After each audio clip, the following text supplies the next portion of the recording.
want to thank our panelists, who I will just quickly introduce in order, and then after a couple of housekeeping items, we'll get into the discussion.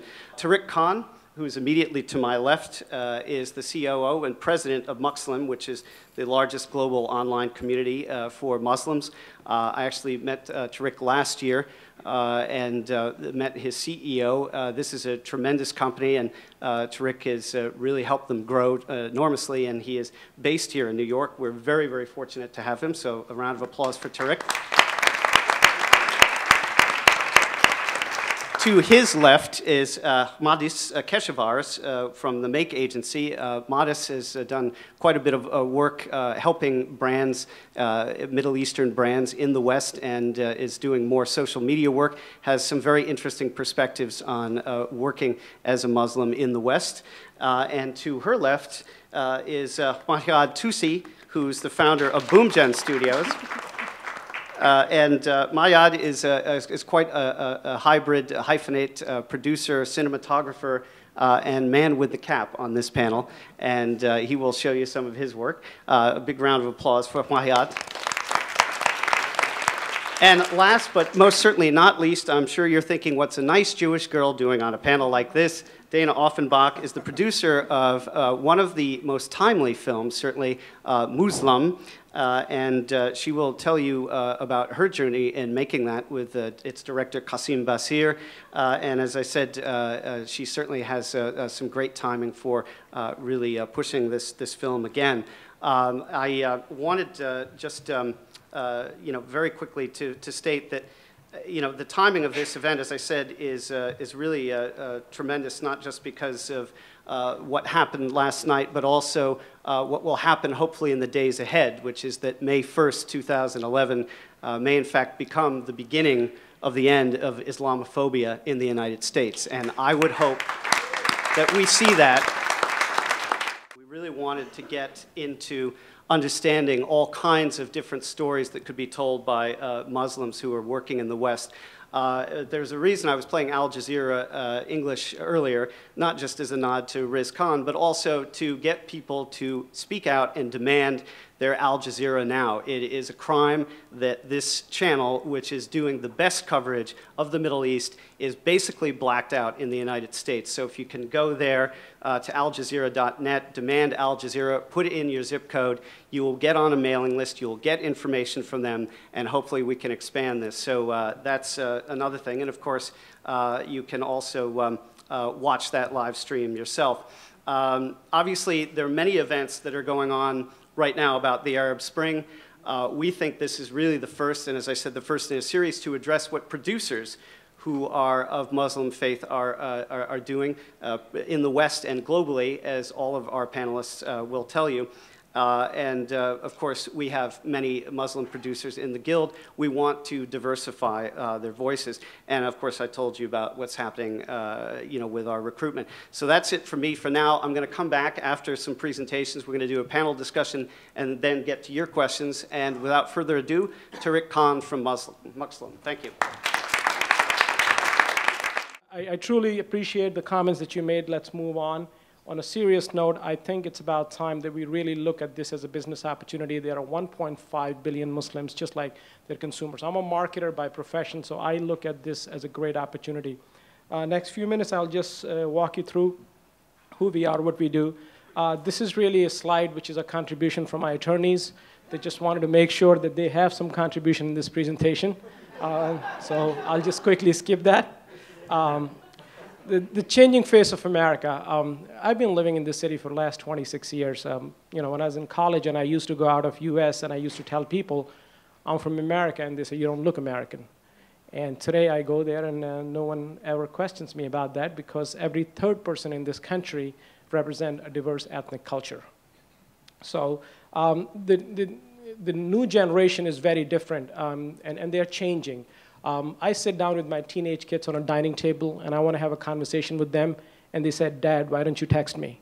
So I find it very difficult, but as a marketer, you have to understand that is the medium that they prefer, because they are listening to their iPhone or whatever, and they are texting and they are IMing, But that's how our generation is changing. So two things that we see really changing is the face of America is changing. We are more diverse as a culture, and it's becoming very digital.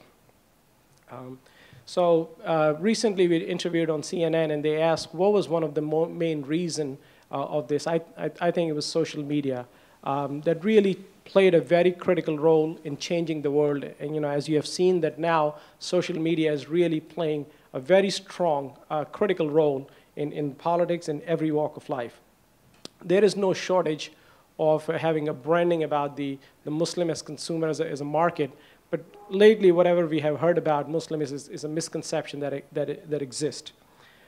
So if I tell people that Islam may be the second largest religion in America, people don't believe that. I was doing a presentation in Finland. We have an office in Finland because Nokia is our client. And we were talking about that, and they asked, how big is the US Muslim market?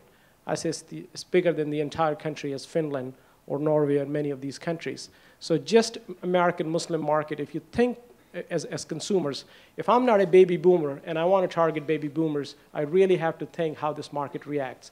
So we look at this as a business market with 7 million Muslim to over $200 billion buying opportunity. Second thing is that a very large population in the world Muslim are young people, ages under 30. So this market has been growing 500 times in last 5 years, online Muslim. There are about 250 million Muslims online some point in time. So how do we really look at that? I mean, this is an opportunity for every business, and this is really growing, one of the fastest growing segment that you can think of. A little bit about our company, who we are. We have two arms of our business. One is global diversity marketing, which focuses on the multicultural market in the US, the African American, Hispanic, and Asian. And then we are digital. We are a very digital company. Mlim as a company is really a social networking company on a lifestyle basis. We are the largest lifestyle network for global Muslim with over 10 million monthly visitors and ad impression, and we have presence from 190 countries all over the world. We are not a religious website, so if you go to Mlim.com today, you would not see a news about Osama or anything. You will see today the Dubai Fashion Week, and how to really save money, how to invest in different parts. So it is really a lifestyle market. We are working on launching a new Muslim Pulse, which is like Yelp in the Muslim market. So anything that's happening in particularly to this market would really be there. It's not for Muslim, it's about Muslims. So anybody who's interested in this target market. There are 4 things that we do. One is we call it ABCD strategy. We provide market intelligence. So any company or any entity that wants to know about this market, the market intelligence, is this market worth investing into? We help you with that. Second is the bridge, which we call a strategy, how to really enter this market. And third is channel, where we work with different online and offline channels to really help you penetrate. And fourth is diagnose, how to evaluate the market. These are some of the clients. We are a very young company, but we have been fortunate to represent some of the leading organizations across the country and across the world. Chris, that's it for me. And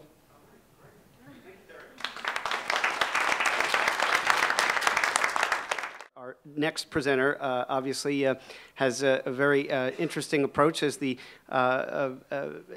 somebody who has marketed in many different ways, but also can give us, I think, the only panelist who was actually at Ground Zero last night. So without further, no? No, it's all right. I'm ready. Okay, great, excellent. Come on up. Maris Kesars. Hi, everyone. I'm with my name is Matis Kesars, and I'm with the Make Agency. And thank you, Chris, for having me, and for Dilly and everyone else for coordinating this great panel. My background, which I think is kind of poignant given the events of the past 24 plus hours, is in 1999 I moved to New York to work for the United Nations. I left my job there after getting offered a job at another PR company, which is something I didn't think I wanted to do. But they hired me to come on board, and soon after I did, 9/11 happened. And no one wanted to touch any of the things that were happening to the Arab American community, and out of a sense of responsibility to my community, and I think a quest for trouble at a 20-something young age, I thought, oh, okay, well, I'll do it. And those accounts started to come my way, and I started to pick up the phone and call people at the Times and say, oh, there's a whole bunch of Muslim men that are getting sent to Guantanamo, and does anybody want to write about it? And you started to feel this backlash and getting called a traitor, and why are you telling me this terrible, news, and why would anybody care about what happens to these men? And that was kind of my first, perspective of, well, I'm here trying to do human rights and social justice kind of PR work, yet the door has been closed to me, being able to communicate even a news, a news item.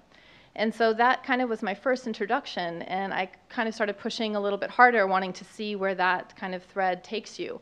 And my work at the previous firm became really focused on human rights and social justice related issues, but also with a very specific focus on the Middle East and Middle East related type of issues. So I began to represent, working with the Center for Constitutional Rights, the interests of the individuals that were being held at Guantanamo, or people who had been held in detention centers throughout the United States in a post 9/11 climate. And I did that work for almost 8 years until I realized that some of the work that I was doing on the side that was a little bit more fulfilling for me in terms of getting results to a different demographic was the work that I was doing with, for example, the Arab American Comedy Festival, or with Edward Said's play Orientalism, and things that I was doing outside of that traditional call up the New York Times, call up the BBC, and get them to write about these stories, which after a while becomes formulaic, and you're able to do it, and you're able to get those results.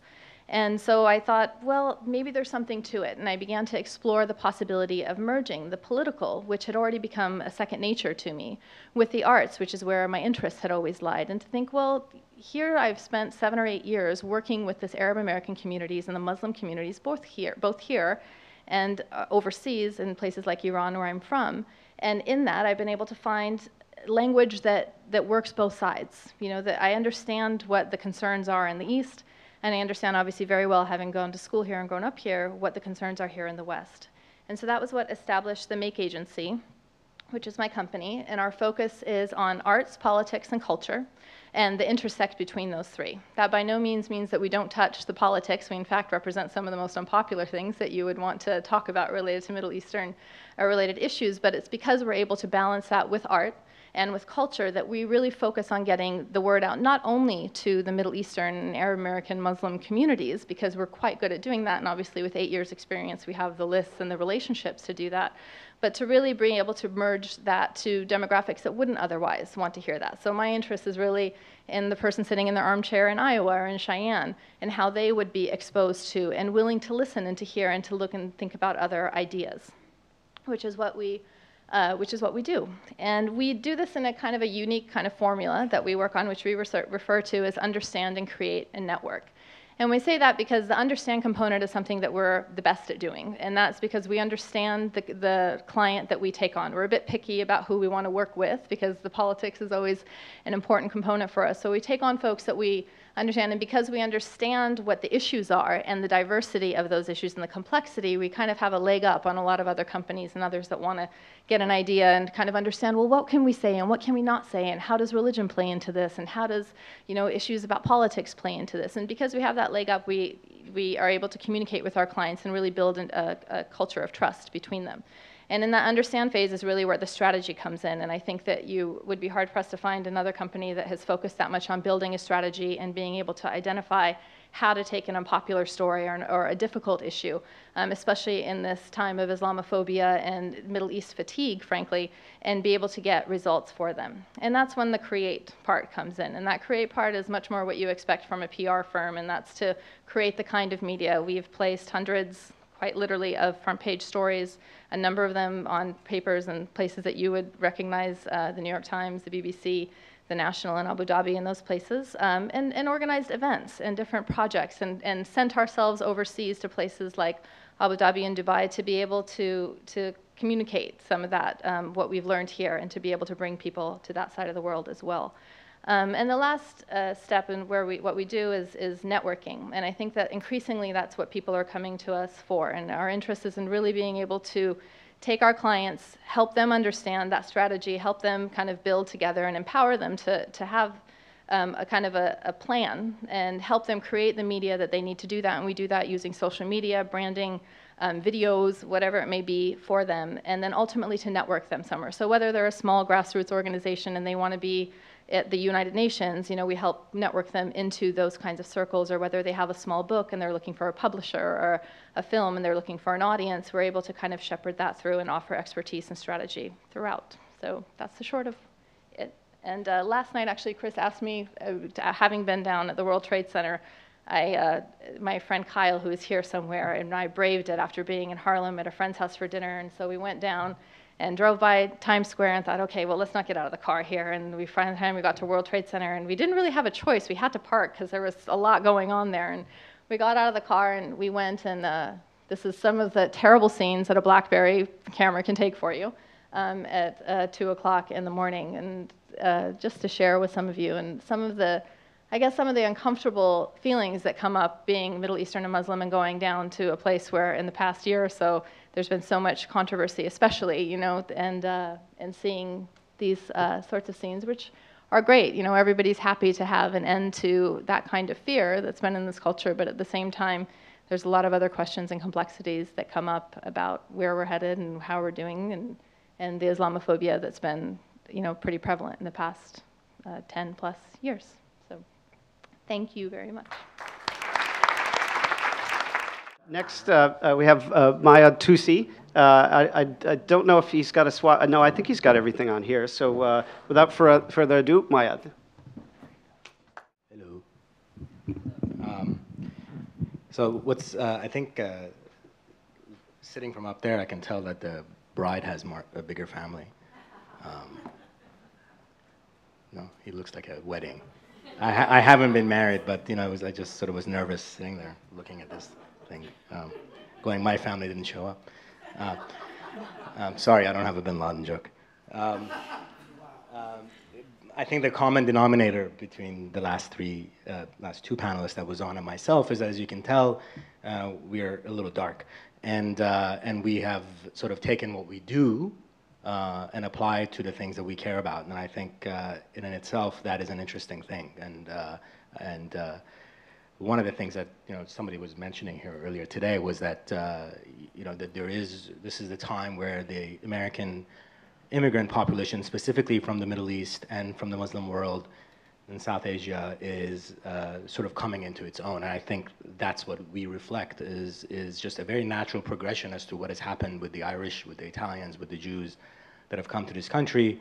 The second generation, third generation start actually no longer distancing themselves from where they came from, but also actually embracing it and making it part of the American experience. And I think that's what this is about. So my presentation is slightly a bit different. I'm not I'm a filmmaker and a storyteller by design, so that's the way I think. And the way I would explain it is that I'm a junkie more than a filmmaker, because you have to be to some extent. Oh yeah, I actually Googled story junkie, and this is what came up, so I figured I'd throw it on there. I was accidentally born in Portland, Oregon in 1973, and promptly moved back to Iran, where within 6 years we had a revolution and a war. By third grade, my day-to-day routine, my family's was food rations, and by nighttime we were in bomb shelters. We had the hostage crisis, as you can imagine, so it was exciting times in terms of action, but really not that much fun if you were into stories and you were trying to get your hands on the latest movie or trying to have a comic book collection like I was. Couldn't do that. It was not good. So I was really into mythology, and I really loved historical fiction. And if you're from Iran, that guy on the right does not reflect the way we looked at our mythology. Actually, I put that. Somebody sent me that postcard. That guy in the back on the wall, that's the same guy who was in 300. So the way we looked at our culture was a bit different. So I had to figure out how the hell I was going to get my hands on the things I wanted to get. And like most Iranians, I had to go to the open market to try to get it. So I would take my holiday cash, my monthly allowance, and I would go to the black market and deal with the street sellers and stuff. And soon I realized that that's not going to work. As every junkie knows, your pocket money isn't enough. So I started my first business as an entrepreneur, sewing buttons for the male members of my family. charging a lot of money, sometimes sabotaging their clothes because the new Tintin was out and I had to get my hands on it. That's me in Life magazine. It was a big business. So I had my first, I left Iran when I was 13, but before I left, I was lucky enough to actually understand that these stories meant something. I watched my first issue film in a theater in Tehran called Battle of Algiers, as you know, and watched my first film about the environment. 2 months later in the same theater, it was also my first Kurosawa, Theresa, and realized that all of these stories that I was reading, they all had this moral message, but there was something to it. It wasn't just a story, that there was value in that story. And luckily, all of this happened before I left, because when I came here, I entered the high school abyss of American anti-cultural experience, and really this was where it was all anchored, because I don't think I would have watched Theresa or Battle of Algiers in high school. My dad taught me about the workers' rights, and so it was Charlie Chaplin and my dad that I learned these things from. I learned from, ironically, the national epic of Iran, the Book of Kings, and the state propaganda about the folly of kings. It was through George Orwell that I learned that revolutions and fanatics can cause some trouble. It was also my mother. I had a pretty active imagination, and half the problem was that I couldn't really ever imagine myself turning what my passion was into my profession. That I couldn't imagine. And I left at 13, and it really didn't happen until I was 27. I was in New York City, and that's me being very dispassionate on a subway in 1999, where the light bulb went off, and I decided, you know what, the hell with it. I'm 7 years out of school. I'm making a lot of money doing what I'm doing, but I'm going to give it all up and go back to school and try to become a filmmaker. And was very happy, as you can tell. First of all, I couldn't find a brown happy person, but so I got a yellow one. I was very happy when everyone told you, write what you know. I'm like, fantastic. That's exactly what I want to do. I've read so many books. I read, I think, Gone with the Wind and War and Peace before I was 12. So I was really excited. I'm like, I can apply that to what I know and what my culture is, and I was so excited about that. Until, I'll give you the experience of going to school and coming to a time where it was actually had made films, and I traveled around, and when I wanted to make my own films and things that I cared about, everybody told me that, A, my films were too niche for the scale that I wanted to tell them in, or that the stuff that I cared about was just not ever going to sort of be made in the way that I wanted to make them, which was like the movies I like Spartacus, like Ben-Hur, like Battle of Algiers. That's what I wanted to make, but I wanted to make it about those places. And so, as you can imagine, I was not happy. The reason it didn't make any sense to me is because I lived in Iran during the revolution and the war, and I loved Spartacus, and I loved Rostam, which was our Achilles in the Book of Kings. And so I figured if I can, I read Gone with the Wind, and I didn't think it was too ethnic. I was in Iran, but so I'm like, why? I loved them because they were rich characters and they were fantastic stories. So why wouldn't it work the other way? I couldn't buy it. It didn't make any sense to me. So I kept pushing and pushing, and until in 2005, 2006, the idea came out of utter and complete frustration. And I think anyone who's ever gone after their own thing and really decided that, I'm going to throw the rule book out, is come out of frustration. And I think that's one of the biggest recipes to success, is that you got to get really pissed off. And you got to be told no so many times that you eventually give up trying to go in the front door. And in 2005, I was hired to do a documentary about Iran, which, I figured, I'd done documentaries, I knew Iran.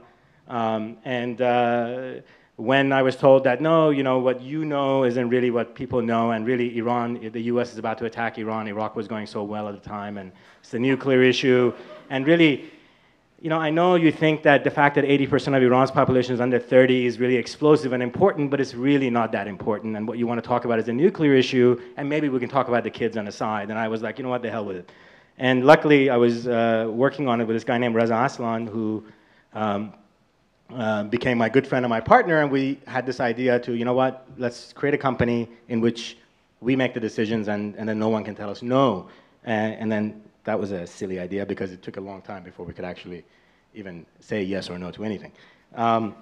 So BoomGen Studios is our company, and BoomGen stands for 75% of the population of the greater Middle East that's under the age of 35.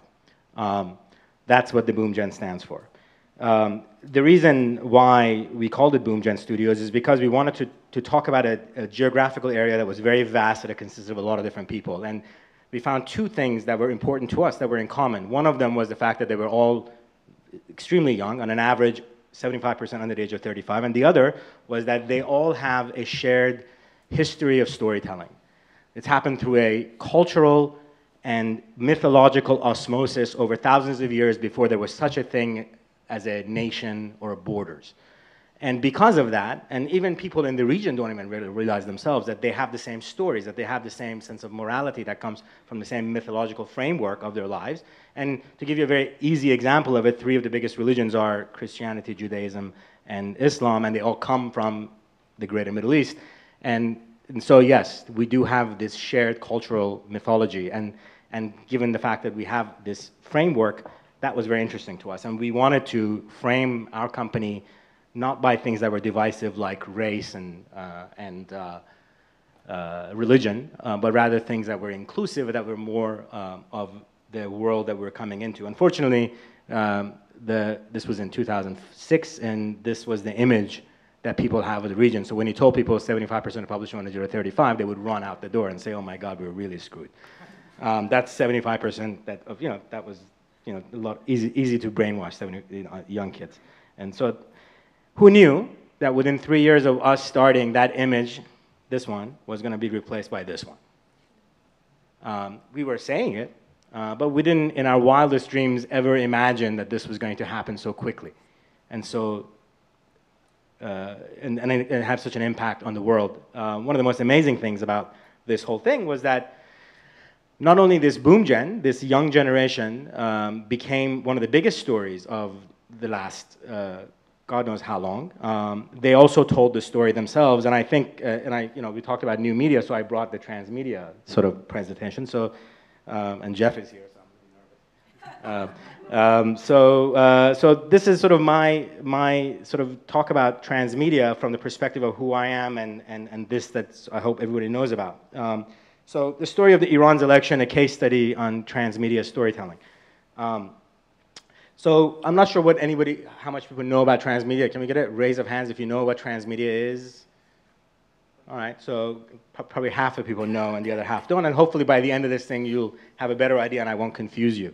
So how was the story of the Iranian election told? Iranians in Iran and Iranians outside of Iran banded together and used whatever media they could get their hands on to tell the story of what happened before, during, and after the election.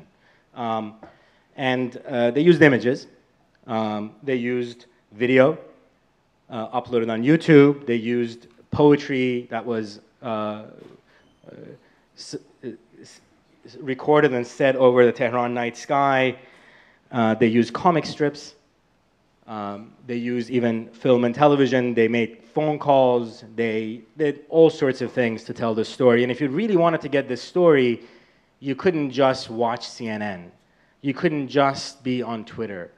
You had to go from one platform to the next in order to get the rest of the story, to get the emotional stuff, to get the facts, to get the latest information. You had to go back and find about who were the characters that were involved, who are these people with these weird names. Why is it that all of a sudden mullahs all have different opinions? All of these things were complicated, and because they were complicated, you had to get access to the information. And the information existed because people put it out there. So because of this reason, the experience of the Iran election was a transmedia experience. It was a story that was very powerful, and that's something that no one can deny. But it was a story that was told through multiple mediums, and you couldn't get the full story. You still can't get the full story, that's the problem. But you couldn't get the full story if you were on one medium or the other. And to really get it, you had to really immerse yourself. And what it took was another key element, which is a key element of transmedia, which is the participation of its audience. At the end of the day, the story was a powerful story, but because it brought in its audience, which was Iranians in Iran, Iranians abroad, it captured the imagination of the mainstream media only because it captured the imagination of millions and millions of non-Iranians who went on Facebook, found new friends. Some of my best Facebook friends that I don't know are people that I met during the Iran election. And they still like communicate with me, and they're amazing. And so the experience was a very enriching experience, despite the fact that it didn't go as well as we would have liked in Iran. So BoomGen is a first-of-its-kind motion picture company that's entirely focused on entertainment content about the peoples and cultures of the Middle East. That's what we do. We're designed to do it. We don't do anything else. And to do that, unfortunately, you have to, or fortunately, you have to have a really broad understanding as to how films are made and how they're marketed and how they exist within capitalist world, because that's where we live in. And if you want to make a movie, and if you don't know your audience, and you don't know how to market to your audience, as Tariq was saying, then you're going to have a tough time. And so we had to inherently understand that information. And the important part isn't that you just have a powerful story. It's absolutely necessary. But you also need a community that story really, really communicates to. You need to engage that community. You need to buy their participation, and then you can be successful. And that inherently is the core of Transmedia, but is also how we look at everything that we do, even if it's not a Transmedia project, that it has those elements or that we can introduce those elements into it. So what have we done? We started working on other people's projects initially. So we got, we worked on Rendition, Body of Lies, Amrika, Prince of Persia, and just recently on Miral with the Weinstein Company and Schnabel. And starting last year, we started producing our own content. We do comedies, thrillers. We're doing 2 major transmedia projects. We're doing documentaries, television documentaries, etc. Short form content, action, you name it. We're doing it. We're up to 7 projects now in development. The 7th one will be announced soon. And some of you might still be unconvinced that somehow the Iranian election story was that powerful, that it really, really did what I'm saying it did. And I think it's a fair question. But I have a pretty good example, and I think this just showed up last week, that, this guy, the muscular guy on the right, Superman. He stands for everything that's American and America. I don't know how many of you know, but Superman in the April issue of DC Comics, Action Comics, is renouncing his American citizenship. He's renouncing his American citizenship because he went to Iran during the aftermath of the election, and because he went there and got involved, he was accused, Ahmadinejad personally himself, accused the US for interfering in Iranian affairs, and he had consequences that he was unhappy with. And he realized that, I should even quote him. What does he say? He said, "I'm tired of having my actions constructed as instruments of US policy. Truth, justice, in the American way, it's not enough anymore." And that inherently is the power of that story and the power of the world that we live in. Superman, the very fabric of what we understand about being American is changing. It's because the world is changing. It's not because of that. But the idea that my stories and the stories I care about are too ethnic, or anybody's stories for that matter, whether they're Muslim, Iranian, Arab, South Asian, Latin American, whatever they may be, if they're American, is nonsense. The reality is that if you tell a good story, if you have rich characters, and your story is told in a way that it can reach its audience, and that's the tough part, is that the stranglehold, the bottleneck is the industry. If it has those things, then your story is relevant and your story will have an audience. And don't let anyone tell you that you can't tell your story because it's too ethnic or it's too niche. Just think big. That's the anyway. Okay. Last but not least is Dana Offenbach, producer of Mlim. Give it up for Dana. Thank you. My skin might not be brown, my head's not wrapped, but I'm a citizen of the world. I know right from wrong. I love to tell great stories, and my parents never taught me to hate anybody. So I understand what it is to be hated just simply because you're born into a religion. Trust me, I know that. So Qasim Basir and I were actually working together for years. It never dawned on me that I was making a Muslim movie. I was just making a film, which is what I do. We looked for the money. Our executive producer is Buddhist, Qasim's Muslim, and I'm a Jew. So there you go. Sometimes it really works. I'm going to make this really short. The power of our social media. I was not a believer until this film. And Qasim kept saying, we've got to put something up on Facebook. And I kept saying, no, I think we need to keep this film quiet. And he worked on me every day, 10 times a day. And we finally put this up on Facebook. And I watched the numbers go from 1,500 to 15,000 to 50,000 to 70-something thousand, which is when we then got a deal directly with AMC Theaters, because as you can imagine, nobody wanted to touch this film. We have a rep, we screened it for all the studios. There was no business plan for a film made by an African-American Muslim about an African-American Muslim. So we got a lot of no's, but we figured we made this ourselves, we're gonna distribute it ourselves. Our numbers are almost 90,000. Our views on YouTube were in excess of 300,000 for our trailer, which I'm going to show you at some point. We good? In fact, that's a great cue. I'm going to show you our trailer. And we just did it. We did it. We're still doing it. I'm tired. I'm really probably am younger than I look, but it's been a really hard road. I mean, we've had no help. It never dawned on me that all of these controversies in our country surrounding the Muslim community would, on one hand, affect our film so negatively, and then on the other hand, lift it up so positively. And it was the controversy at Ground Zero, which I'm actually going to show you something that's really interesting. I have a recap of the press that we got before our film was ever released. So take a look at this. With a movie, none other of its kind. It's cinematic call for tolerance and understanding. Muslim, her new movie, which the New York Times just gave an incredible review. A product that's getting a lot of people's attention, and it has a lot of heart to it. It's making headlines, tackling the difficult issue of Muslims in America. It's said to be a film that will break down stereotypes and educate the masses about the Muslim community. He purposely named it Muslim because so many people mispronounce the name. It's about a Muslim boy growing up in America and how he struggles with his faith and identity. The writer and director is Qasim Basir. Tell us about Muslim and the character that you play. I play a young boy who's basically just on trying to find his way in this world. It's the first ever American feature film depicting the life of a young Muslim American. Yeah, great reviews. It did get great reviews. It's about a Muslim American family. Before, during, and after the 9/11 attack. It really is a story, too, about a relationship between a father and a son, generational relationships, etc. That is what I feel will connect this story to many different audiences, because it is a story about a family at its root, about a family dealing with family emotions, with pain, with love, with happiness. Why should I see this movie? Because most likely, it is a view that you have not seen before of Muslims in America.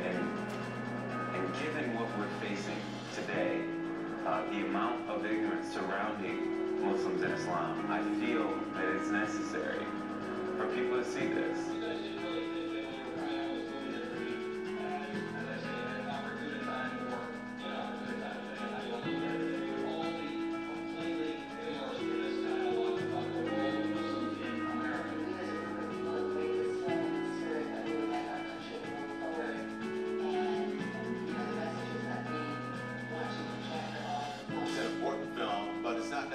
Subject that earns a film-wide distribution. Landed an exclusive movie dealing with AMC Theaters without backing of film distributors. And we did this sort of deal with AMC where we did our own distribution. They saw what we were doing. They saw what we had on Facebook, Twitter. They saw this. We had an eventful.com. People were demanding the film. They were like, all right, we'll give you guys a shot.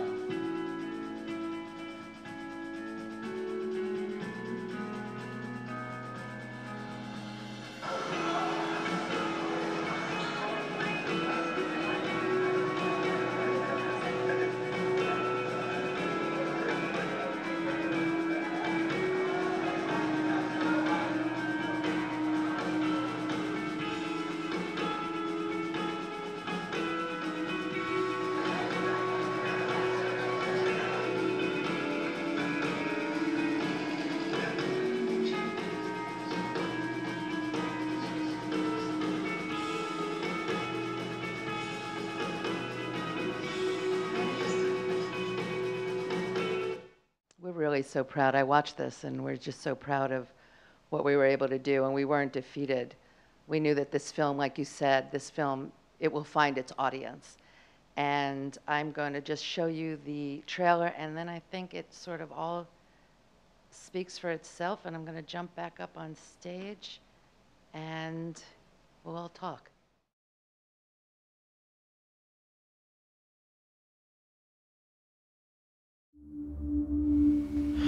I just don't know what I'm doing here.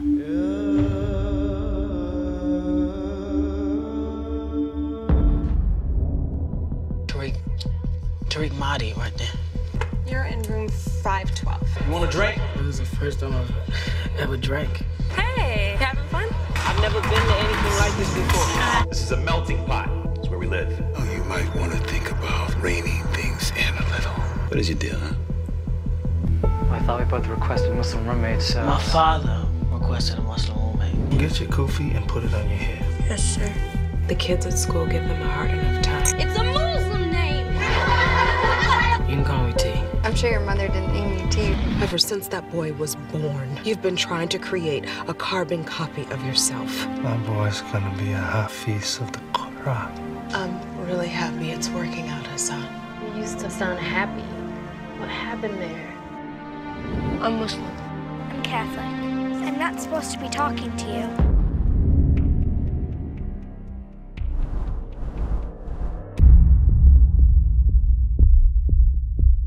I am here to pick up my son. I don't want nothing to do with this, and I want nothing to do with you guys. Stay away from me, do you hear me? Just received clear word that this is a deliberate act of terrorism on the United States. Iman, I'm scared. Are you losing your mind? What the hell is this?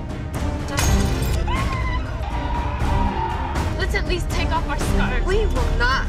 I am the law today. You have no idea what I've been through. Who did this to you?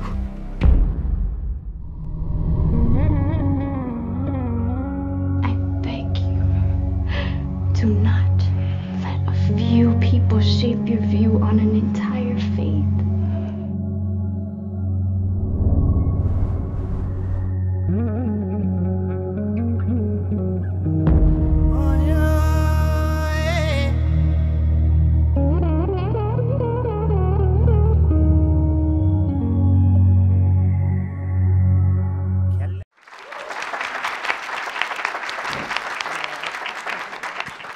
And this is a great lead-in question. So how did you get the deal with AMC? How did that come about?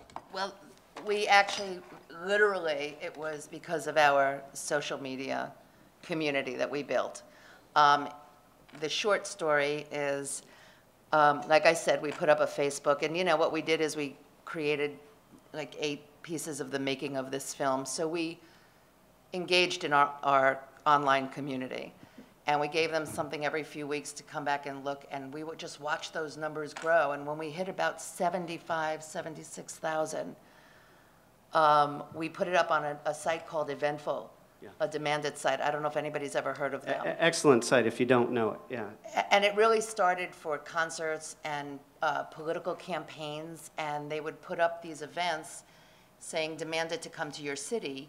So these sponsors, or like with us, you know, the distributors would look and say, okay, I know exactly where So they the came to people you. are. They came to you. No, we put this up, and within, again, a couple of weeks, 23,000 people demanded it, so they called us. Yeah. So what is the status now? I mean, obviously, you said it's expanded to 40 cities. We were, and Yeah. we just came out. I think we may still open in Memphis, in a small theater in Memphis, an indie theater. Tremendous. And Kansas. are you looking to continue that with the DVD release? And the reason I ask is, some of you may have been at an event a couple of years ago. I was interviewing Ira Deutschman, who's an esteemed member of PGA East. Ira's got a company that's actually launched the month after 9/11 called Emerging Pictures, and he does these interesting sort of date and day releases of DVDs in theaters, a lot of niche content, and it was very interesting because that seems to really work. So a lot of music, you know, different films around ethnic groups or gay groups, but he's found that real niche, and it seems to really be working with what you've done with Mlim. I mean, because it's a hot topic, and now hopefully, you know, it'll really catch on again. So. Well, you know, also, I think you have to keep in mind as a producer, I just want to say that, you know, I think with that when you have a religious-based film, you have an inherent audience, and you just have to get out there to them. And I think so. This is just a tiny bit of the audience for this film, are the people that really are online. I still think it's a younger person's community, but it's much easier to reach out to a religious-based film than it is to potentially a action-based film or a film noir, a different genre. There's certain genres that have inherent audiences. So I think also as producers, we have to be smart about that. And part of your job is when you take, you know, I'm an indie film producer. I've spent my whole life in production and making films. And I have a very bizarre relationship to money on a personal level. So when I take somebody's money, I'm adamant about doing the right thing by it. And if I don't do the right thing by it, I don't get to keep working. So, you know, you have to be responsible when you take somebody's money. And when you do that, when you read that script, you have to know who's the audience for that script, and that's where it starts. Well, it's interesting that you said you were a quote-unquote, getting back to faith, non-believer in social media. But I mean, one of the before, right? But you know, you've hit on something, and since you know, Mayad alluded to Jeff, I'll just point out Jeff Gomez is in the audience. Jeff, if you don't know, is really the leading progenitor of Transmedia. He runs a company called Starlight Runner, which is literally just 2 blocks away, or a block away, if you will, in Union Square. And if you may have been at the fabulous masterclass he did here last October. But one of the interesting things that Jeff and I were talking about earlier is that you have more and more, since Jeff and I were working with a group to put together the first new media producer credits last year for the Guild, and the Transmedia producer credit was very buzzworthy and it's a tad controversial inside and outside of the Guild. But what we're finding is independent producers like Dana who are leading themselves into Transmedia by saying, look, I have a story I want to increase across multiple platforms. I don't want it to just be static or siloed. And so you have essentially found a way, of course, also to monetize and leverage whatever your upfront is on the investment.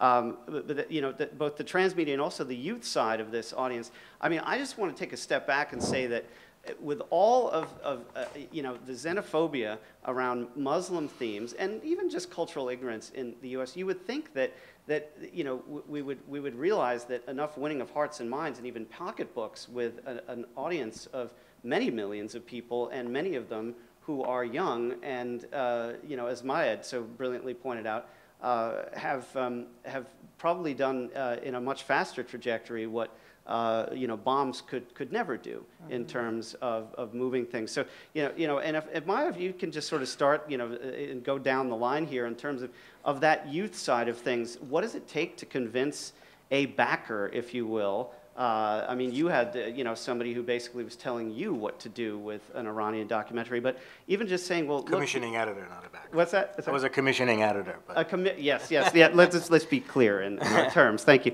But you know, talk a bit about that. I want everyone to really get into this, and particularly you, Tariq. You know, that there seems, you know, to be, you know, it's much more than a political struggle, but one of having stories told and being able to successfully cross market. I mean, I think for us, you know, as an independent producer and filmmaker, you know, you have to try to find, especially as an American independent filmmaker and producer, because things are definitely different in Europe and Canada. You have to find money from nowhere. The money does not exist. No one gives you money. There is no grants per se. There is no government entity that subsidizes you. And so you have to think about these things. And I think for us, we got very lucky because you know, there was no such thing as an industry around this type of story. What we wanted to do was we knew that we had to not only create economy around our own projects, but create an economy around this type of storytelling in general so that these films can be made. And you know, you know, I'm not a demographer, I'm not a marketer, but I was looking for an answer out of sheer frustration, which is what I was telling you. And you know, I knew that Iran was very young because obviously I'd heard it. I'm Iranian, and so. But what I did know, and this was during the war between Israel and Lebanon. I was in Guatemala producing my second feature, comedy, had nothing to do with the Middle East, with Ben Gazzara. I was all excited, and I would come home at nights exhausted as the sole creative producer on the project, and would be confronted with these emails that my friend was sending me, whose parents, elderly parents, just retired to South Lebanon, and they were missing. So she was sending 2 emails, one blast email to people she knew who had contacts in the region, and I worked as a cinematographer in conflict zones for years before I started making films, and another one to people who her friends try to see if you can find her parents or try to stop the bombing, the Israeli bombing on Lebanon. And I realized then that, you know what, this was a much bigger issue than A, Iran, and B, that, you know, this is what I wanted to be doing. I didn't, you know, as much as I loved what I was doing and I was making movies and that's what I wanted to do, I wanted those movies to be about things I cared about. And so it was that led us into looking at how can we do this? And what we found was a phenomenon. Extremely young, fastest growing segment on the internet, as Tariq was saying. Last I checked, which was about a year and a half ago, JWT reported that simply the American Muslim population has $170 billion disposable annual income.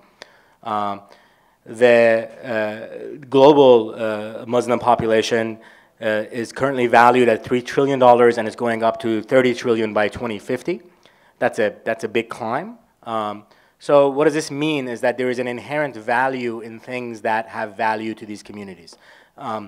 And that made a very, very compelling case. I wasn't particularly interested in making films targeted uniquely at any community. I wanted to, you know, I was very much interested in the world in which we were beyond these differences. But what I knew, demographically speaking, or from a financial point of view, if you could tell people that, look, there is an inherent audience that's actually growing and exists currently, and that there is not only going to be value in this film now, but value in this film as new people from this audience come into this market space, and you can demonstrate that you can actually communicate and speak their language and understand what the pitfalls of losing that audience, and also if you can demonstrate that you can reach them, then you have a pretty good chance of being able to raise money because it's a no-brainer. And it's a wave. But if you look at it, the ships are already out. Sony, Disney, Warner Brothers, all of the big corporations, international right, and you've corporations worked with all the are big already studios, there. right? Yeah, they're already thinking about this region. They're already thinking about how to market to them. Yeah. It's already solidified. So Modest, does the Arab Spring make it easier for you to make a pitch now? I mean, we're now 4 or 5 months into, you know, this phenomenal, sort of uprising, if you will. Does it make it easier for you to come in and make that kind of presentation?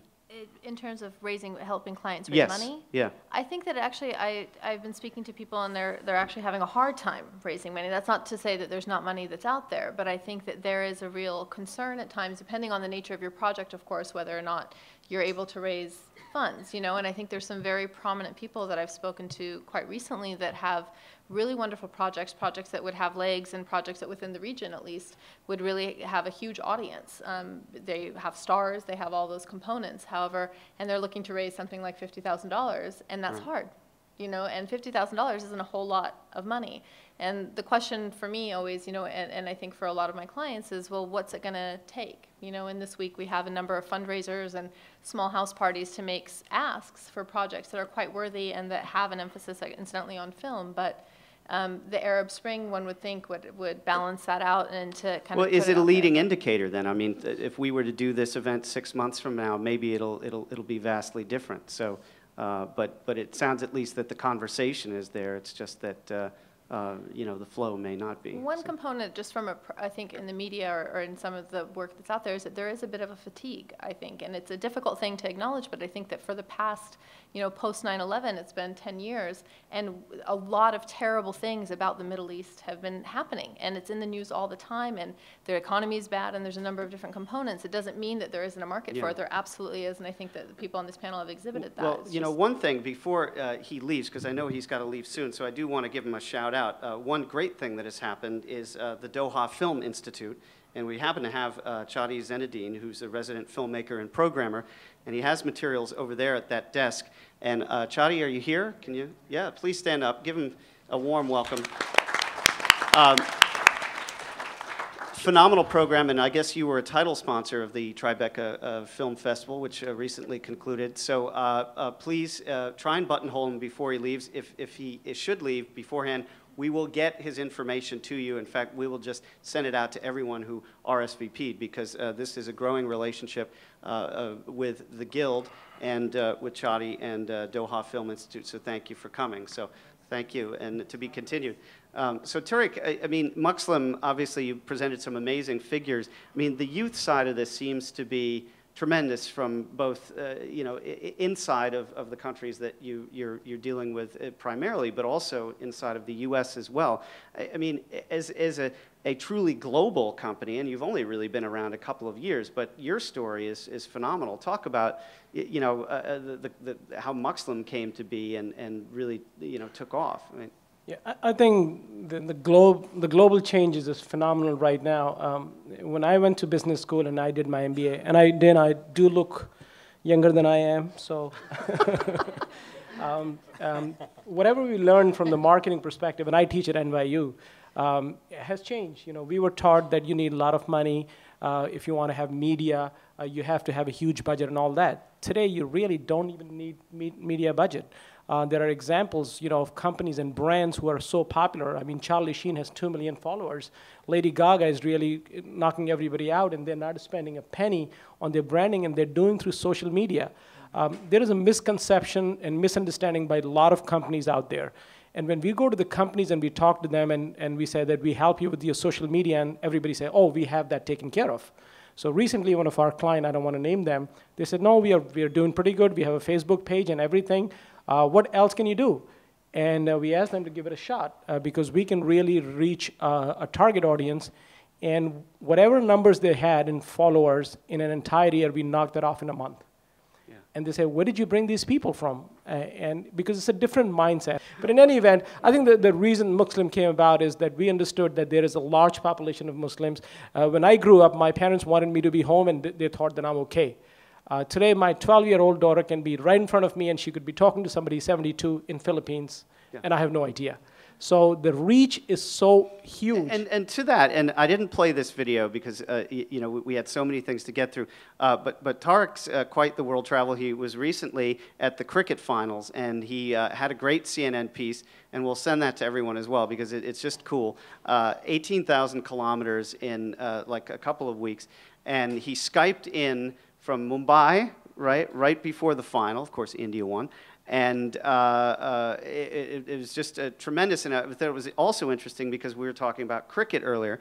You know, I mean, this is yet another one of these niche kind of things that could, in a kind of fractured, disintermediated world, you know, you never know. I mean, talk about that a little bit. I think, yeah, it's amazing that, you know, and actually we helped a company, you know, follow that up also. What people don't realize today is just the power of social media, which is not very expensive. And companies question when we tell them that we can really give you that many eyeballs, that many people, and that many followers, and it's so cheap. So companies are really not ready for that, but at the same time, they really want to take advantage of that. And just coming to the Muslim market alone, you know, as I said, that there are 250 million Muslims online, which is larger than many countries. And how many were there 5 years ago? We have grown 500%. Right. That's astonishing. Wait, can I ask a question? Yeah. Can you help me get to them? The DVD's dropping in like 6 months. Yeah, see? Now, this is why we do these events. Number one, people join the Guild to network, to get gigs. And we do these events to network and get gigs, of course, but also to recruit people to join the Guild. But, you know, this, of course, is being taped. And by the way, a shout out to Peter Servieri and Scribe Media, who have faithfully and expertly produced and archived our events. And if you want to send the link, and you will be notified when this is up to your friends, go to www.scribemedia.org/PGA, scribemedia.org/PGA. Peter runs a phenomenal group here, and talk to him afterwards if you need an event produced, streamed live. He's a real leader in that field, and will be at Streaming Media East next week. But back again to what you were saying. Last thought I want to close, and then I was going to give you my business card. You know, the cause is great, and the movie is phenomenal, and we could really help you reach those Muslims. But last thought is that the times are changing so quickly. While I was speaking, I talked to Chris about an event that's happening in LA. I'm leaving there tomorrow. And just while you guys were talking, I texted him something. I sent him an invitation, which he accepted. He's on RSVP, and I got a confirmation he's on the list. So we are living in a very different time. I mean, we don't have to wait for things to happen. And exactly the same thing is happening with companies. The kids who are born today, they really do not know of a world without digital. So we really have to understand they are our customers. Their rules of engagements are very, very different. And these people will be, I mean, people who were born in 1990, they're 21 years old today. So just think about that. But add to that, and I want to get the panel's thoughts on this. Add to that this idea of several decades of as Majid was saying. I mean, you didn't grow up with Western culture. I mean, but you were able to see Battle of Algiers and Kurosawa. But now, you have walls being broken down. So in a digital age, you have. I mean, is it a revolutionary act or is it expected? In other words, how, Ahmad, for you, it was probably more revolutionary in 1984 to watch this stuff. God knows what might have happened. But today, if you're in the Middle East, Break-In and Grease and Flashdance were the revolutionary stuff. There you go. Jennifer Beals. Well, I mean, but is it just expected today? Is it less revolutionary? I mean, because that's an interesting point, I think. Yeah, I mean, I think there's a lot that we don't know. Yeah. And that's an important part to understand. And also, when we talk about the behavior and culture, the way, I don't have kids, so I can't use my kids, but the way Tariq's kids are sort of essentially engaging online may be completely different in 2 years. And in fact, it will be completely different in 2 years because the entire technological landscape will be different in 2 years. But what will be the same is the fact that people do things in communities. And I think that's a fundamental change. The fundamental change is that during the 1990s, when Twin Peaks came out, which was my favorite TV show, and after it stopped, I stopped watching television as a protest. Did Mr. Lynch pay you to say that? No. And I wasn't even in the film business by then, at that time. But what was true was that if you watch Twin Peaks, I don't know if you've watched it or not, it was really hard to figure this thing out. It was really hard, and it was by design very difficult. And it turned, I remember I would talk to everybody about it, and people would be like, I don't get it. I don't get it. And what has fundamentally changed was that Twin Peaks had a very niche audience, has a very devoted audience, so people that didn't mind being confused, didn't mind having to figure things out.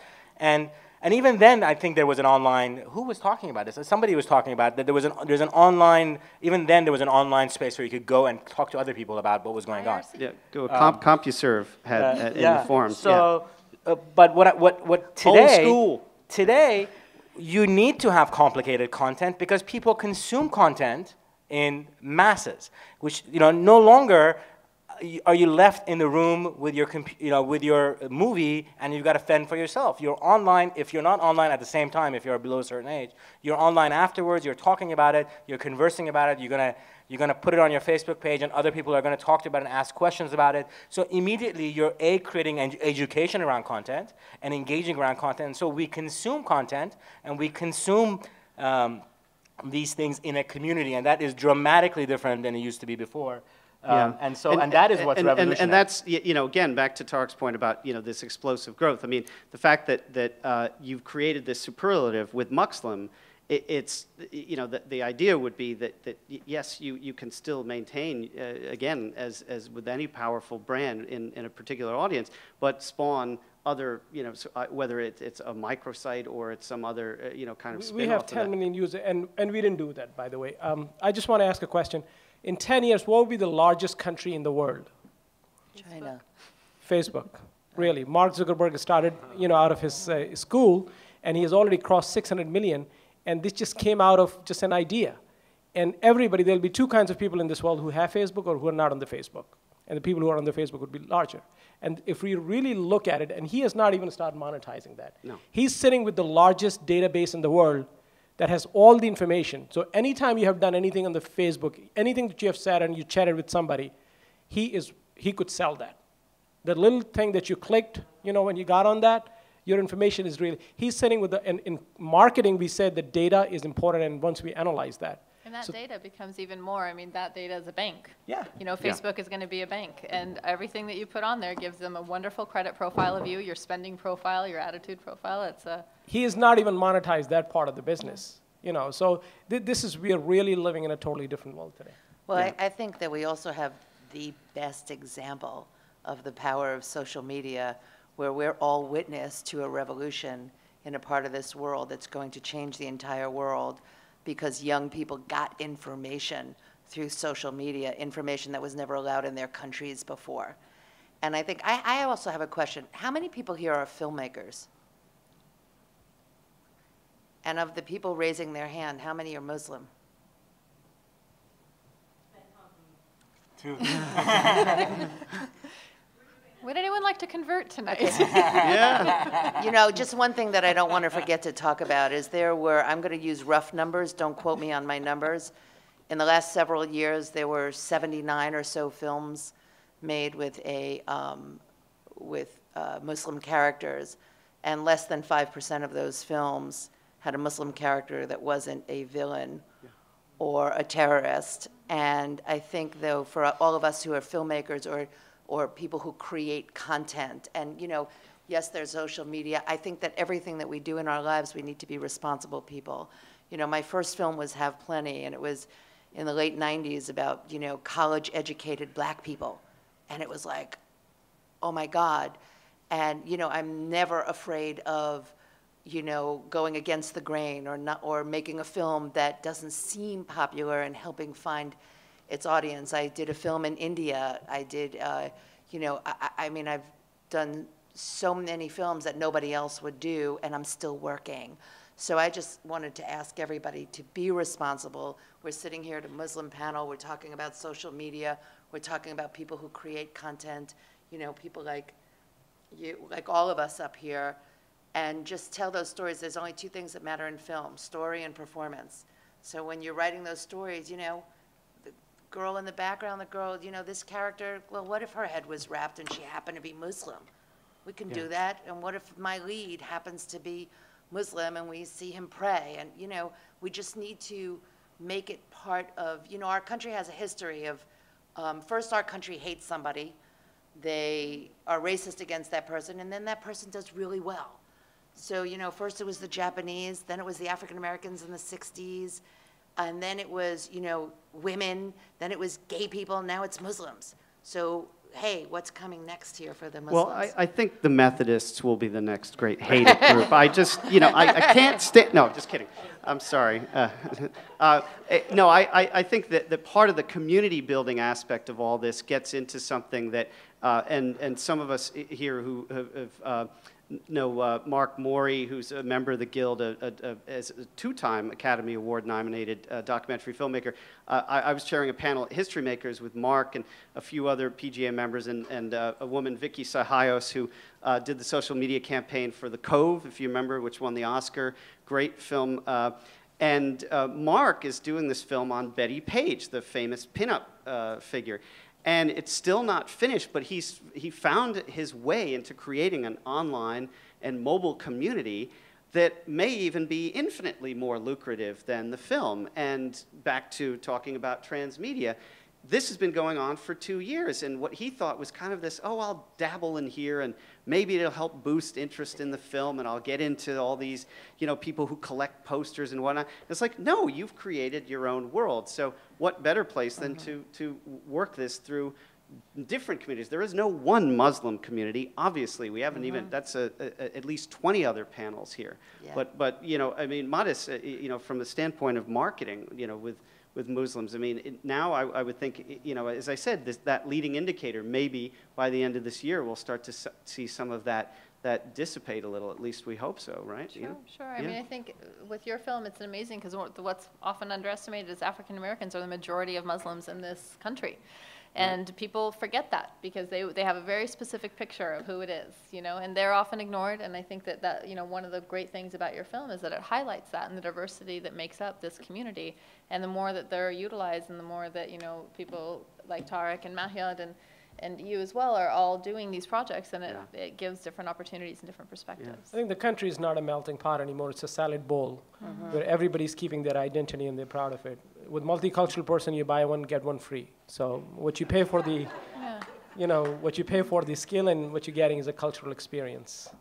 I don't want to paint an entirely rosy picture. I mean, I think that we're kind of kidding ourselves about there are major challenges that are faced by this community, and those challenges are not just economic, they're social, they're political, and it doesn't go away. And I think that, in this period of time, the amount of pressure that has been on the community as well as something that shouldn't be underestimated. The wars that are happening, they affect all of us, and they affect a very specific demographic in this country even more so. And I think when you look at some of the political actions that continue to be acceptable, especially in the past couple of years. That's true, but we talk about it's almost like a global feedback loop. I mean, the idea that I started out talking about I want my Al Jazeera this evening. I would want some kid and I would have said, hey, I want my revolution too. Come on, let's do it. But in a way that's really meaningful. But I think that even that aspect of it can't be held back by, kind of a mainstream narrative. And that's the other aspect of it, is that there's so many stories. I mean, Dana, your film, who knows where that world goes? Because there are so many things out there for people to discover. Legally and illegally, it doesn't matter in terms of how somebody is going to get paid in the end, but it's back to your point, Modest. Nobody's kidding anybody here on one hand. On the other hand, there's some great examples of what we can do to change things. And this is now my turn to turn it over to questions here so we can engage with you. You've been very patient. Ask your question, sir. I have a feeling the role of social media in this Arab Spring Revolution is overrated. I mean, I have personal experience in that, coming from India. Back at the Nehru University, it is a question, so can I explain a little bit? Go ahead. We used to write pamphlets in the morning, all night long, print it, and 4 o'clock we put it on the dining table. That's when we did the struggle against caste system back home. But in order to have a struggle, you have to have the basic radicals. And they use whatever that is available, maybe the cyclostele machines at that time, but now the Twitter, Facebook, and all. I think it is the Facebook that did the revolution, I think, is a misnomer. I think the whole role of this, everything, social media can do anything, I think it is overrated. It can do a lot of things, but you have to have those basic radicalism, people that's willing to sacrifice their lives. Then only anything can happen. If that is not there, all these years, this all media is there, can do nothing. Can I answer to that? Or yeah, can I go ahead. Something? I have to agree with him on a number. And earlier this week, I was having coffee with Ayman Mohyeddin, who many of you may know from Al Jazeera. And I brought the same thing up with him. I said, listen, everyone jumps up and down and says, Iran had this, and now Egypt had this, and it was because of Facebook and because of Twitter. But anyone who's been there and saw that there were bread riots months before this revolution, would be missing the boat and understanding how many people actually have access. And he also agreed with what you were saying, if I can have the liberty of paraphrasing him, but he did say that he felt that that Facebook itself serves as a bullhorn, and that all of that mentality that goes into an uprising, those are things that the people at various class levels, and I think that's an important distinction to make, at various class levels feel. But it becomes an aggregate of those emotions, and it's not that that's what propels people to stand out in the street. It's the conditions in which they're living under that propels them to go into the street and to risk their lives and to often give their lives. But it doesn't mean that there wasn't a role that those two didn't play, and that role wasn't maybe the bullhorn, as he put it, isn't the thing that made us all listen, that didn't get the attention of the West and didn't get it wasn't the thing that got the attention of the kids in China or in Hawaii or wherever it is that they may be. So it's not that it's not a valuable thing, and it's not that it's not a major contributor. But you're right, it wasn't the whole reason. It's my opinion. And we got lucky. We got lucky in that exactly what Tariq was saying about his kid being on the phone. So culturally speaking, the older generation, one of the biggest schisms in that region is the fact that there's a generational conflict between the older generation and the kids, and that's what is true across the region. One of the realities is that people in the older generation don't understand how their kids think, how they organize, how they communicate, how they socialize, and because of that, they were open and susceptible to the power of social media as an organizing tool, because they didn't know that all this stuff was going on, because they just don't, you know, it's trivial. I think you're right. Can I just, oh, go ahead, I'm sorry. Sure. Go ahead. Yeah. I think you're right. Social media is not the only thing that changed it, but you have to understand the transition that's taking place. We call this cell phone. The kids call it a phone because that's the only phone they know. We call it social media, they only call it media because they don't, to them, that's the entire media, and that's how it's going to be. So, you know, the Apple TVs of the world and all that, television watching is really slowly going away from the next generation. So what social media did is complemented that. Hosni Mubarak allowed social media 10 years ago in Egypt, had no clue that he's going to be Facebooked. You know, had he known that, he would have never allowed that. And yeah, and that thing alone really became a liability at that point. So you're absolutely right. That is not the only core that changed it, but it played a critical role. And I think going forward, it'll play even a more critical role. Yeah, I just want to add one little thing to that as well. I agree with that. Also, it took courage. However, when you have countries that have state-run television, and your information has been controlled for many years, and now suddenly you have an internet and social media where there is no controls over the information. I also agree that that played a big part in helping people find the courage to get out there and have a revolution. They also had to know like a date and time it was happening, right? Yeah. Next question. Thanks. Hi, my name is John Pratt. I've been interacting with Twitter for 8 months or so, thinking a lot about the fracking issue that we have in New York. And I find that it helps you to refine the message. You know, when you start to talk to people, you see which arguments you get traction on. And then you can gain sort of momentum. So I think in a way it may be underrated for that, because you can find out which things are moving people, which aren't, and then those can gain momentum. So. Panelists want to comment on that a little? Thank you. I'm wondering if anybody's tweeting from here. I am. Right now. I hope so, you know. I mean, when we do these events, we say, look, you know, yes, put mute on your Ring, but tweet away, you know. I mean, and by the way, and this is not, you know, particularly germane to Muslim themes, but how many people in this audience have been at events, whether it's one of ours or other events, where you're learning something about what's going on at the event from tweets that you're reading? Right? I mean, at Produced By conference, I think it was last year when Mark Cuban was on stage, and I couldn't see that he had taken off his shoes and his socks, and somebody had tweeted, ooh, wow, how awful, he took off his shoes and his socks. And I thought, well, you know, that's just one small example, but you're getting, you know, 720, not 360 degrees, and in that case, it's olfactory as well. Next question, thank you for that. Yeah. I also wonder how much of a detriment this is to your level of ability to pay attention. Yeah. Because I'm actually sitting here thinking, my God, if people were just on there tweeting, like I can't write, listen, think all at the same time. And I actually really wonder what that's doing to our young people's attention Well, I mean, span. I want to do a follow-up to Rao's question, and one of the things I was certainly going to ask, because it plays into this idea of what Mayad said about the generational schisms. We've known, you know, particularly any of us who've been around, you know, the internet for 15 to 20 years, that any country can block internet traffic at the node, at whatever head ends, with whatever filters, and we've seen that recently. So yes, you can start the ball rolling, and it may get cut off. Egypt certainly, you know, I think was the test case for what not to do when your country is having a digital revolution. On one hand, on the other hand, sadly enough, these things can stop very brutally, and I think it gets to the point of, you know, what you were saying about pamphleteering, about people who are putting their lives on the line for causes, at a certain point, yes, the bits end and the atoms begin, so to speak. And I think that's a realization that particularly young people have to get to. I mean, we have enough issues in this country, but then the next question is, how does that leap across, the bounds? And I would hope that young Muslims who are fighting for their lives would not have the kind of ADD that we all like to decry with U.S. youngsters. That's my little soapbox there. Next question.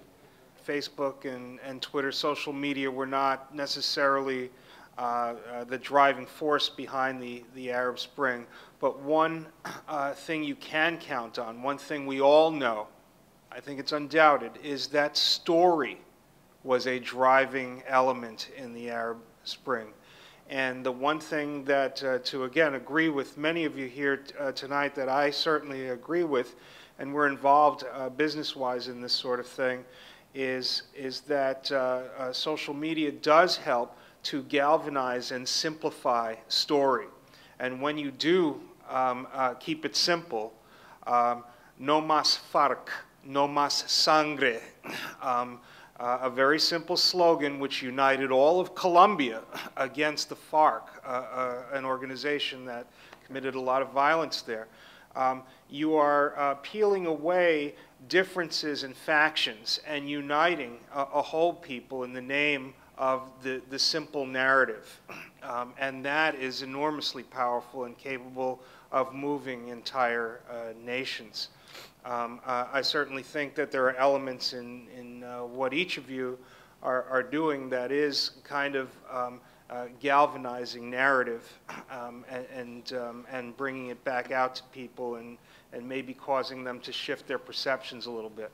Think of the story of these, Tunis even, a better example, because let's say Iran and Egypt are so strategically important and they may have gotten some news, but Tunis would have never gotten any news. And the reason it got news is because of the fact that they independently self-distributed their own news out. And this is exactly the model. If the story is powerful enough, if you can communicate that story, if you can find your audience, you can get your audience to participate in that process with you, then your story will have legs. And if you're, obviously the best marketing campaign is to have a really good story and have that story picked up for free by every single news media outlet that's there. So, is it fundamentally functional in actually making a thing happen? No, absolutely not. But what would it look different if there was no Facebook and Twitter? It would look dramatically different, and I think that's the way to look at it. And also with regards to Egypt, and you would also have to call it the Al Jazeera revolution as well, just as much as it was the Twitter revolution, because they had a lot to do with it. That's right. Yeah. Yes, and I was going to say that if Julian Assange doesn't get a big shout out, because the fact is that I don't think that Mr. bin Laden would necessarily be dead were it not for WikiLeaks, and that's a very, very interesting thing. I'm sure a lot of people don't want to say that, particularly in Washington, but that is, in fact, the truth. We have time for one more question, and then please don't go away. Buttonhole, we're going to take some photos with the panelists, but please, we can network here until about 10 or so. But last one goes to Rachel Watanabe-Batten. Well, first, I want to say thank you to all of you, because you want to stand, wealth Rachel? Of information. So for coming. But I think I'm bright enough standing or sitting, so I'll sit. But I'm curious about sort of looking at the emerging markets, right? Whether it's MENA or Nigeria or any South Africa, South Asian population. But the use of mobile devices being more prevalent. I mean, I know when I'm in Nigeria, or in Africa, anywhere, you're using your cell phone to look at media, do everything. You don't have landlines most of the time. And then, on a broader scale, obviously a lot of those devices are coming from China and who are funded. So thinking about how that influences, have you seen any change in the new media that's created and just content in general with that in mind in terms of how people around the world are receiving it, particularly in emerging markets like you're reaching? I mean, specifically in this region, probably the most successful stories and the most successful filmmakers in the Arab world is making new media content. You know, this is Katia Saleh, Lebanese. Shankabut is the name of an online series about Lebanese kids. It's about sex, it's about drugs, it's about crime, it's about everything that a kid goes through in that part of the world. Again, part of the world that's incredibly young. The content is exclusively distributed via online and mobile, and it is extremely successful. She's won an Emmy. She's won every award that there has to be. The BBC Trust is funding her. And that's fundamentally, if you're not being funded, it's because you're not making the right content in the right medium to communicate with your audience. And unfortunately, there's a lot of content creators that are lazy. And they don't feel that that's their job. Unfortunately, the new world does not allow for that anymore. It is absolutely your job to know who your audience is and how you're going to reach them. And to Katia's credit, she did that, and and she didn't even know what gold mine she was sitting on, and it's incredible. But it's an amazing show. Hopefully, she'll be able to translate this, because I think everybody needs to see it very quickly. But that's a really good example. Shankabut, Shankabot. No, Shankabot. Sorry. Yeah. And it's mobile, definitely mobile. She's got a mobile That'll deal be now. the next event, as I said, Muslim mobile producers, believe me. Yeah. So anyone here know Z Group? Excellent group out of Syria, doing incredible stories, and they're starting to push into the U.S. And Laura Al-Salam is one of their executives. We definitely would like to get them involved with your colleague as well. I think that's going to wrap it up from this side. Again, I'm Chris Paff. I'm the co-chairman of the PGA New Media Council East. I want to thank our panelists.